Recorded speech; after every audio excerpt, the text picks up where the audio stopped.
जी नमस्कार, आप सभी को स्वागत है आपका आरकेएम एकेडमी पे।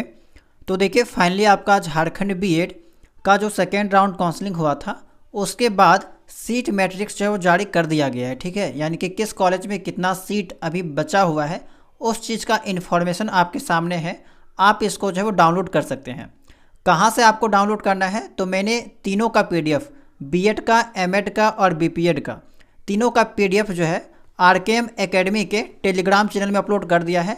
वहाँ से आप लोग डायरेक्टली इसको डाउनलोड कर लीजिएगा। ठीक है, और इसको देखने के बाद ही आपको थर्ड राउंड का काउंसलिंग करना है, क्योंकि बहुत सारे स्टूडेंट क्या करते हैं, बिना सीट मैट्रिक्स को देखे थर्ड राउंड काउंसलिंग कर देते हैं और उस कॉलेज का भी यहाँ पे सिलेक्शन कर लेते हैं जहाँ पे उसके कैटेगरी का सीट नहीं है।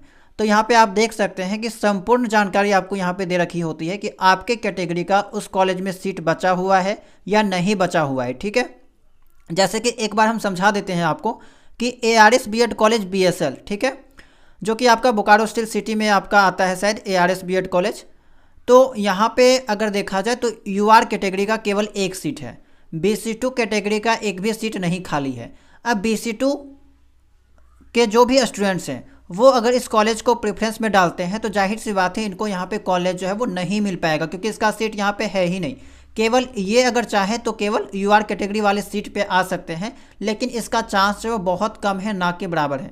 तो इसी कारण से स्टूडेंट्स को यहाँ पे इस कॉलेज नहीं मिल पाएगा। अब जिसको इस बात की जानकारी नहीं है वे लोग इसको डाल देंगे और एडमिशन लेने की चाह रखेंगे तो नहीं हो पाएगा। भले यहाँ पे 41 सीट क्यों ना बचा हुआ है, लेकिन BC2 वाले स्टूडेंट्स को नहीं मिल पाएगा। तो इसी तरह से आपको समझना होगा कि आपके कैटेगरी का उस कॉलेज में सीट बचा है या नहीं बचा है। अगर आपके कैटेगरी का नहीं बचा है तो आपको मालूम होगा कि BC1, BC2, ST, SC को हम लोग क्या करते हैं, अगर इनके कैटेगरी में सीट नहीं बचता है या फिर अगर ये लोग अनरिजर्व कैटेगरी के कटअप को क्रॉस करते हैं तो इसका वाला सीट भी इनको मिल जाता है। इसीलिए आप लोगों ने देखा होगा कि जब आपका सीट अलॉट होता है तो वहाँ पे सीट अलॉटमेंट में आपको देखने को मिलेगा कि आपको जो सीट मिला है वो यूआर का सीट मिला है, अनरिजर्व्ड का सीट मिला हुआ है। तो वो जो है वो सीट का कैटेगरी है, ना कि स्टूडेंट का कैटेगरी है। ठीक है, तो जितने भी रिजर्व कैटेगरी के स्टूडेंट हैं वो आपका यूआर कैटेगरी में आ सकते हैं, उनको जो है वो यूआर कैटेगरी का सीट मिल सकता है।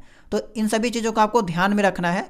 और पूरा जो सीट है वो आपका दे दिया गया है, टोटल 6 पेज में जो है आपका यहाँ पे बीएड का जो है वो सीट मैट्रिक्स जारी किया गया है। तो 6 पेज के बारे में दिखा देते हैं एक बार। ठीक है, ये आपका हो गया।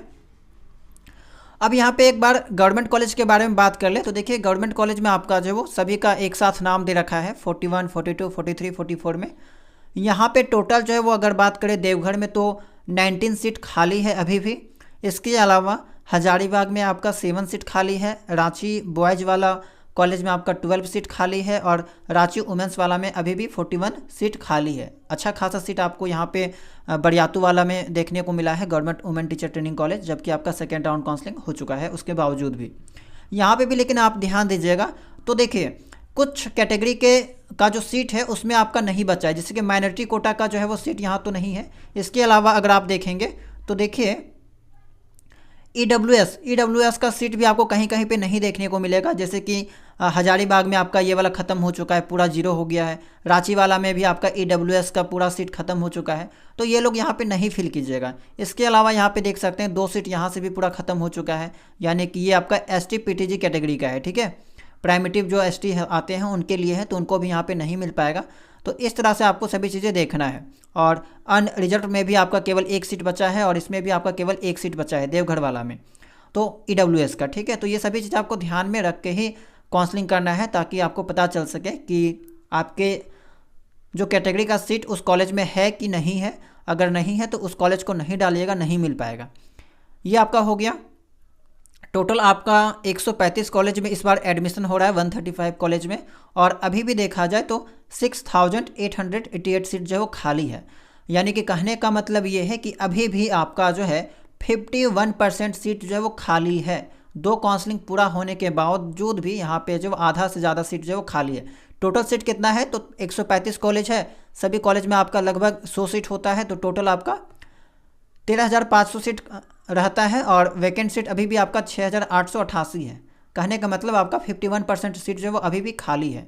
ठीक है, तो निराश होने की आवश्यकता नहीं है। वैसे स्टूडेंट जिनका अभी तक सीट अलॉटमेंट नहीं हुआ है वे लोग यहाँ निराश मत होइएगा, आपको भी कॉलेज मिलेगा।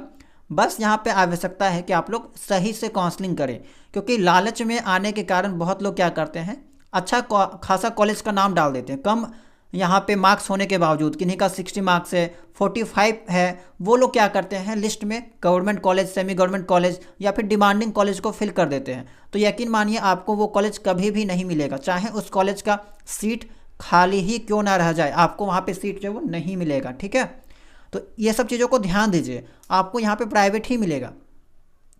ये हो गया आपका। इसी तरह से अगर बीपीएड के बारे में बात करेंगे तो यहाँ पे भी आपका 216 सीट अभी भी खाली है।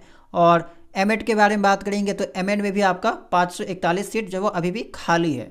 तो इन तीनों का पीडीएफ मैंने टेलीग्राम चैनल में अपलोड कर दिया है, वहाँ से आप लोग ज्वाइन करके तीनों का पीडीएफ जो वो डाउनलोड कर सकते हैं, अपना चेक कर सकते हैं। और काउंसलिंग भी स्टार्ट हो चुका है। ठीक है, काउंसलिंग भी स्टार्ट हो चुका है, आप लोग अब काउंसलिंग कर सकते हैं। कहाँ से करना है इसके बारे में आपको पता ही होगा कि डायरेक्ट आपको जो है जेसीसीबी बोर्ड के ऑफिशियल साइट पे आ जाना है। यहाँ पे साफ साफ आप देख सकते हैं कि राउंड 3 का जो चॉइस फिलिंग है वो आपका स्टार्ट हो चुका है। ठीक है, राउंड 3 का चॉइस फिलिंग है वो आपका स्टार्ट हो चुका है और 3/11 से, यानी कि आज से आपका जो स्टार्ट हो चुका है, 6/11 तक चलेगा, 6 नवंबर तक। 7/11 को किसी कारणवश अगर आपका मिस्टेक हो जाता है तो आप उसमें सुधार कर सकते हैं। और 9/11 यानी कि 9 नवंबर, ठीक है, नवंबर के बारे में बात की जा रही है, 9 नवंबर को जो है आपका सीट अलॉटमेंट लिस्ट देखने को मिल जाएगा और 10 से लेकर 13 के बीच में आप लोग एडमिशन करवा सकते हैं। तो वैसे स्टूडेंट जो पहले 2 काउंसलिंग कर चुके हैं और परेशान हो चुके हैं, उनको कॉलेज नहीं मिला है, तो आप लोग जो कॉलेज का सिलेक्शन थोड़ा सा सही से कीजिए। ठीक है, ज़्यादा डिमांडिंग कॉलेज को नहीं डालिए, नहीं मिल पाएगा, आप लोग इस चीज़ को एक्सेप्ट कीजिए। तो चलिए इस वीडियो में इतना ही, उम्मीद करते हैं कि जानकारी आपके काम की लगी होगी। और ऐसे ही बीएड से रिलेटेड अपडेट पाने के लिए चैनल के को सब्सक्राइब कर लीजिएगा, बेल आइकन को ऑन कर लीजिएगा। और टेलीग्राम चैनल से नहीं ज्वाइन होंगे ज्वाइन कर सकते हैं। ठीक है, तो चलिए मिलते हैं हम लोग नेक्स्ट वीडियो में किसी नई जानकारी के साथ।